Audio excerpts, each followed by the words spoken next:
نبی پاک صلی اللہ علیہ وسلم کی حدیث ہے مسلم میں طبرانی میں، حضور نے فرمایا آؤ میں تمہیں پچھلے زمانے کے ایک ایماندار نوخیز ولی اللہ کی بات سناؤں۔ پچھلے زمانے حضور نے فرمایا پچھلے زمانے میں ایک بادشاہ جادو کے زور پہ حکومت کرتا تھا۔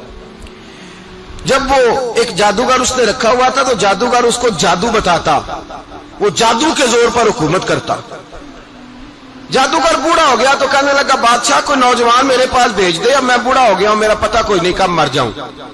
ایک نوجوان کی ڈیوٹی لگائی، بڑا زیرک سمجھدار، اپنے رعایا میں سے چن کے جو ذہین فطرت مزاج بچہ تھا وہ اس نے لگایا۔ اللہ کے محبوب علیہ الصلوۃ والسلام فرماتے ہیں بچہ جادو سیکھنے لگا، وقت گزرنے لگا۔ بچہ جب جادو سیکھنے جاتا تو رستے میں ایک راہب بھی تھا جو انجیل جانتا تھا، وہ اللہ اللہ سکھاتا، لوگوں کو حضرت عیسیٰ علیہ السلام کی تعلیمات سے آگاہ کرتا۔ اس نے دیکھا کہ یہاں بھی لوگ اکٹھے ہیں تو وہ بچہ اس راہب کے پاس بھی اٹھنے بیٹھنے لگا۔ اب جب اس کے ساتھ اس کی گفتگو بڑھنے لگی تو اس کو باتوں میں لذت آنے لگی۔ اس نے راہب نے پوچھا کہ تو کون ہے اور کس طرح سے آیا ہے، کیا تیرا معاملہ ہے؟ اس نے کہا جی میں جادو سیکھنے جاتا ہوں، آپ کی باتیں مجھے بڑی اچھی لگتی ہیں۔ اس نے کہا دین سیکھ، جادو سیکھنے والے کافر ہو جاتے ہیں، قرآن و حدیث سیکھنے والوں کو اللہ کامل ایمان عطا فرماتا ہے۔ فرمایا یہ سیکھ۔ بچہ بیٹھنے لگا، اس کے پاس آنے لگا، باتیں دل میں گھر کرنے لگی۔ ایک وقت آیا کہ مسلمان ہو گیا، اور مسلمان کیسے ہوا؟ بچہ کہتا ہے میں تجربہ کر کے ہوا۔ اب میں تھوڑا سا وقت جادوگر کے پاس بھی جاتا اور باقی سارا وقت وہاں بیٹھتا۔ میں ایک دن جا رہا تھا تو رستے میں اژدہا تھا، بہت بڑا سانپ تھا، رستہ روک کے کھڑا تھا۔ یہ حضور نے بیان کی حدیث۔ نبی پاک صلی اللہ علیہ وسلم فرماتے ہیں بچہ کہتا ہے کہ رستے کے اندر سانپ ہے، رستے بند ہے، لوگ چھتوں درختوں پہ چڑھے، ہراش ہے۔ کہتے چھوٹا سا روڑا میں نے اٹھایا تو میں نے کہا اللہ اگر جادوگر سچا ہے تو اسے مار دے۔ چھوٹا سا روڑا میں نے پھینکا، اژدہا کوئی نہ مرا۔ پھر چھوٹا روڑا اٹھایا، میں نے کہا اللہ اگر وہ عالم سچا ہے تو اسے مار دے۔ اب جب میں نے روڑا مارا تو اژدہا مر گیا۔ میرے اندر سے گواہی آئی نہیں دین کی باتیں سچی ہیں، نہیں قرآن کی باتیں اسلام سمجھانے کے لیے عرض کر رہا ہوں، اگرچہ اس دور میں انجیل تھی، اللہ رسول کی باتیں اچھی ہیں۔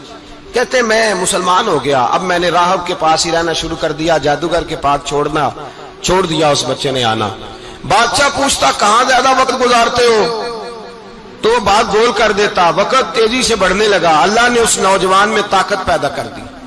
اب وہ اس کے اندر نا اللہ نے توانائی روحانیت پیدا کر دی، ابھی جوان ہے، 14-15 سال عمر ہے۔ اللہ نے اب جو بیمار بھی آتا وہ دعا کرتا تو اللہ صحت عطا کر دیتا، جو بھی آتا۔ بادشاہ کا ایک درباری تھا، بادشاہ کو پنکھا جلتا تھا، وہ اندھا ہو گیا، کوئی ایسی تکلیف آئی کہ نابینا ہو گیا، بڑے علاج کرائے شفا نہیں ہوئی۔ کسی نے اس بچے کا پتہ بتایا کانوں میں، اس کے پاس گیا تو بچہ کہنے لگا شفا تو ہو جائے گی پر کلمہ پڑھنا پڑے گا، مسلمان ہونا پڑے گا، جس پیغمبر کا میں غلام ہوں تجھے بھی بننا پڑے گا، دین پہ عمل کرنا پڑے گا، اللہ شفا دیتا ہے۔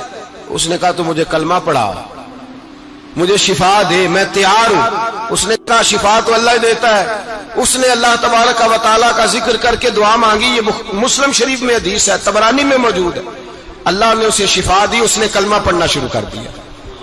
یہاں ایک نقطہ لکھا ہے ہمارے علماء نے، کہتے ہیں جب اللہ ولایت عطا کرتا ہے نا تو یہ سفید بالوں والے کا حصہ نہیں ہوتی۔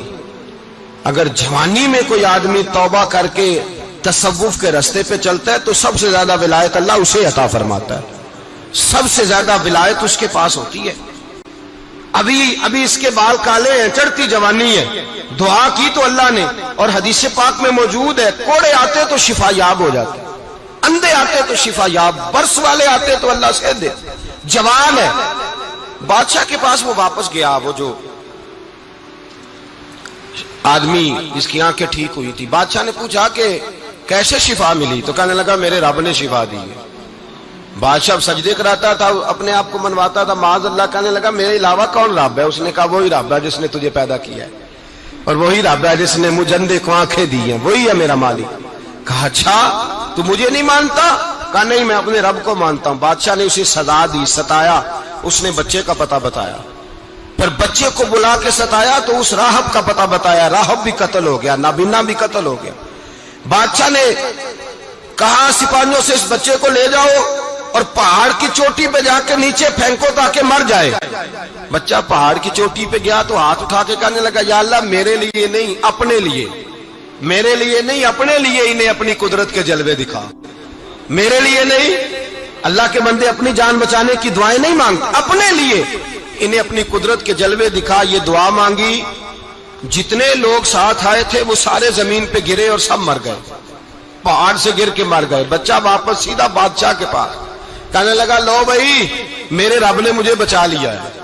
جوان کا ایمان دیکھو، میرے رب نے مجھے، بولو میرے اللہ نے مجھے ایمان کی گواہی دے رہا ہے، میں بچ گیا ہوں، تو جھوٹا ہے، میرا رب سچا ہے۔ اس نے کہا لے جاؤ اس کو دریا میں، کشتی میں بٹھاؤ، بیچ دریا کے جا کے دھکا دے دو۔ بیٹھے کشتی میں، دریا کے بیچ گئے، اور جب جا کے وہاں اس کو دھکا دینے لگے تو اس نے کہا اللہ میرے لیے نہیں اپنے لیے انہیں اپنی قدرت کے جلوے دکھا۔ بس ایک طوفان سا آیا، جتنے سپاہی ساتھ آئے تھے ڈوب کے مر گئے۔ وہ بچہ اٹھا اور سیدھا پھر بادشاہ کے پاس، اسی کے پاس کہنے لگا لو بھائی میرے رب نے مجھے بچا لیا ہے، تیرے پاس آیا ہوں۔ وہ کہنے لگا تو کیا مصیبت میرے گلے پڑ گئی ہے، کیسے جان چھوٹے گی؟ تو بچہ کہنے لگا اگر تو مجھے باندھے درخت کے ساتھ اور سارے ملک کو بلائے، لوگوں اکٹھا کرے، پھر تو مجھے تیر مارنا، میں تجھے بتاؤں گا کیسے مارنا ہے، میں مر جاؤں گا۔ اللہ کا بندہ نوجوان ایمان دیکھو، مرنے کے طریقے بتا رہا ہے، میں تجھے بتاؤں گا میں کیسے مروں گا۔ یہ بات کہی، بادشاہ نے سارا مجمع جمع کیا، ملک سارا باہر آ گیا، درخت کے ساتھ باندھ دیا۔ کہنے لگا بھائی لوگوں یہ مجھے مارنا چاہتا تھا، مار نہیں سکا، اب میں اسے بتانے لگا ہوں کہ میں کیسے مروں گا۔ اسے کہو جب تیر مارے تو ساتھ میرے رب کا نام بھی لے، میں اپنے رب کے نام پہ جان دوں گا، ایمان کی پختگی میں اللہ کے نام پر جان دوں گا۔ اسے کہو رب کے نام پہ مارے، مر جاؤں گا۔ بادشاہ نے اللہ کہہ کے تیر مارا، پیشانی میں لگا، بچے کی روح پرواز کر گئی، جتنا مجمع کھڑا تھا سارا کلمہ پڑھ کے مسلمان ہو گیا، سارے مسلمان ہو گئے سارے۔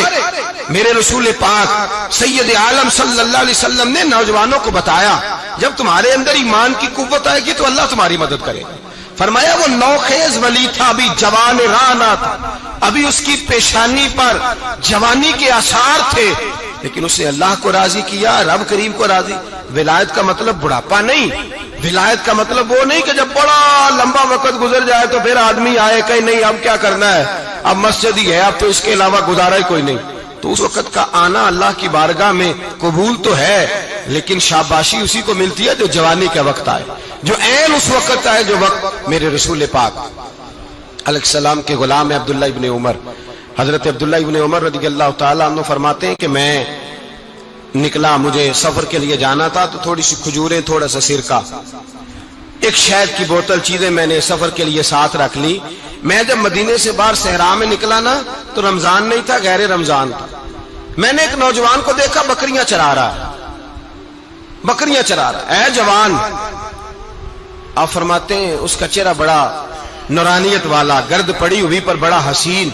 فرماتے ہیں میں نے اس کو کہا کہ آ جاؤ کھانا کھا لو، روزے بھی نہیں تھے۔ کہنے لگا نہیں میں نے روزہ رکھا ہوا ہے۔ فرماتے ہیں میں نے کہا پتہ کروں کہ نیرا نیک ہی ہے کہ پرہیزگار بھی ہے۔ نیک وہ ہوتا ہے جو نماز پڑھے روزہ رکھے، پرہیزگار وہ ہوتا ہے جو گناہ سے بچے، وہ پرہیزگار ہوتا ہے۔ کہا پتہ کروں پرہیزگار بھی ہے کہ نہیں؟ کہتے میں قریب گیا تو میں نے جا کے اس کو کہا بھائی تیری بکریاں بڑی پیاری ہیں، میرا دل کرتا ہے ایک بکری مجھے دے دو۔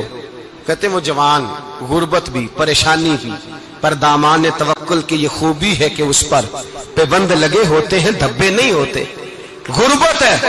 کہا جناب ایک بکری دے دو۔ آنے لگا جناب بکریاں میری نہیں، بکریوں کا مالک کوئی اور ہے۔ کہتے میں نے آزمانے کے لیے کہا کہ بکریوں کے مالک کو کہنا ایک بکری بھیڑیا لے گیا ہے، کہہ دینا بھیڑیا لے گیا ہے۔ تو کہتے اس نے میری طرف دیکھا، گرد سے اس کے بال اٹے ہوئے، آنکھوں میں روشنی، چہرے پہ اطمینان، لب و لہجے میں ایمان کی طاقت۔ نوجوان کہنے لگا حضور بکریوں کے مالک کو تو کہہ دوں گا بھیڑیا لے گیا ہے، جب عرش کا مالک پوچھے گا تو کیا جواب دوں گا، اللہ کو کیا جواب دوں گا؟ کہتے ہیں میں کانپنے لگا، اس کی بات سن کے واپس آیا، جو کام نکلا تھا وہ چھوڑا، واپس لوٹ آیا۔ میں نے پتہ کیا کس کا غلام ہے، پتہ چلا فلاں آدمی کا ہے۔ کہتے میں نے پہلے غلام خریدا، پھر پتہ کیا تیرے پاس بکریاں کتنی ہیں؟ اس نے کہا 400۔ کہتے میں نے مالک سے ساری بکریاں خریدی، پھر غلام کو بلایا، پھر وہ بکریاں تحفے میں دی، تحفے میں۔ کہنے لگا حضور یہ سارا کچھ مجھے کیسے ملا؟ میں نے کہا تیرا ایمان بڑا پختہ تھا تو میرے رب نے تجھے انعام عطا فرمایا ہے۔ خوشبو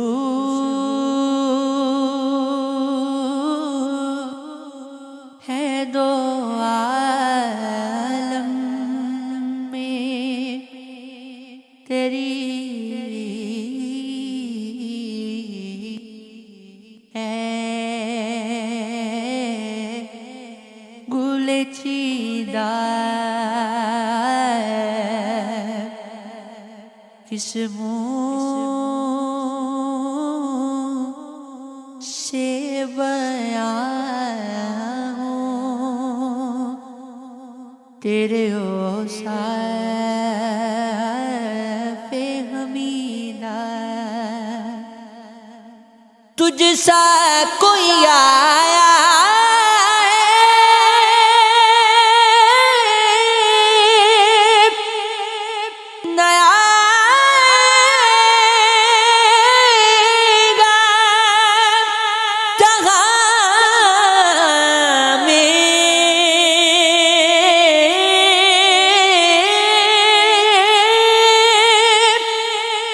تجھ سا کوئی آیا